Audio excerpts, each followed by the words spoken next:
Hello मेरे प्यारे दोस्तों, मैथमेटिक्स पर स्वागत है आपका। अभी त्रिकोणमिति का हम देखेंगे 50वां क्लास। 50 क्लास अभी तक त्रिकोणमिति का। इसके पहले 49 क्लास ऑलरेडी यूट्यूब पर डाला हुआ है प्ले लिस्ट में, आप उसमें जाकर देख सकते हैं। और हर एक टॉपिक जो पेपर में पूछे जाते हैं वो सभी को हमने कवर किया है। आज हम देखेंगे हाइट एंड डिस्टेंस देख रहे हैं, जो खास करके ये क्वेश्चन जो है बड़े एग्जाम में पूछे जाते हैं, खास करके CGL में। और भी एग्जाम में पूछे जाते हैं, लेकिन इसका पकड़ अगर अच्छा है तो ये एकदम ईजी होता है बनाना। ठीक है, तो इसका शॉर्ट तरीका बताएंगे। ये क्वेश्चन हमने लिया है जिसमें किसी एग्जाम में पूछा हुआ है, CGL के एग्जाम में पूछे हुए हैं। एक पेड़ का कुछ भाग टूटकर 12 मीटर की दूरी पर 60 डिग्री का उन्नयन कोण बनाता है। एक पेड़ का कुछ भाग टूटकर 12 मीटर की दूरी पर 60 डिग्री का उन्नयन कोण बनाता है, तो पेड़ की ऊंचाई निकालना है। अब इसके पहले पेड़ बना लेते हैं एक। ठीक है, अब यह कुछ भाग यहाँ से टूटा, टूटने के बाद ये गिरेगा।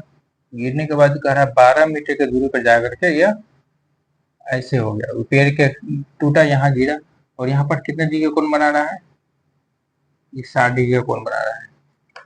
इसके ऊंचाई को अगर एक से ले लेते तो ये भी 100 होगा, क्योंकि यही टूट करके क्या हुआ, यहाँ तक आकर सटा है। ठीक है, तो यहाँ तक तो बन गया। अपर है कि यहाँ से लेकर यहाँ तक इसकी दूरी निकालना है, अनुलंबाई निकालना है, पेड़ की पूरी लंबाई निकालना है। ठीक है, तो इसको हम ले लेते हैं ABC। ठीक है, अब इसमें x का वैल्यू निकाल लेंगे तो इसकी वैल्यू निकल जाएगा। यह बेस दिया हुआ है और ये कर्ण हो गया। किसमें होता है? cos 60 डिग्री की निकालेंगे पहले।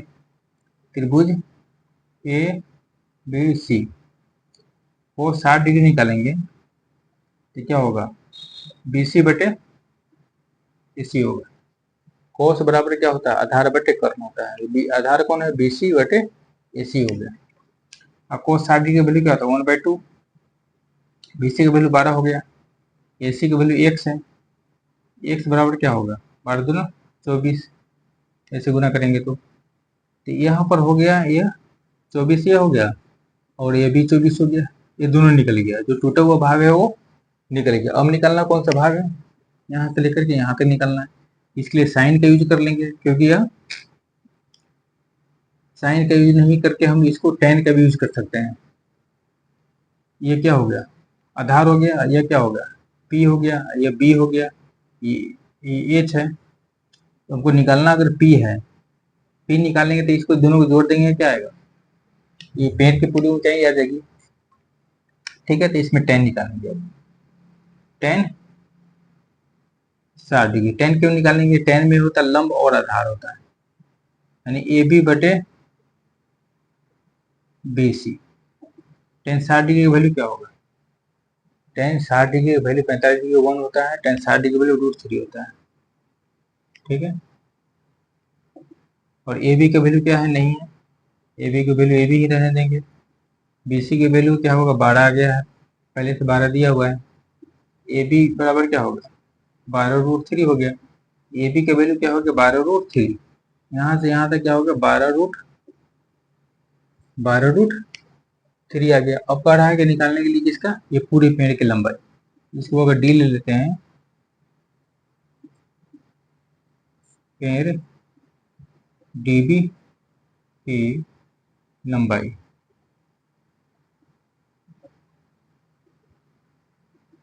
24 प्लस 12√3।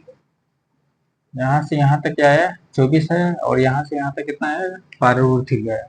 इसमें 12 कॉमन मिलेगा तो 2 प्लस √3, इसका इतना मीटर आंसर होगा। इस तरह से इस टाइप के क्वेश्चन को बनाया जा सकता है।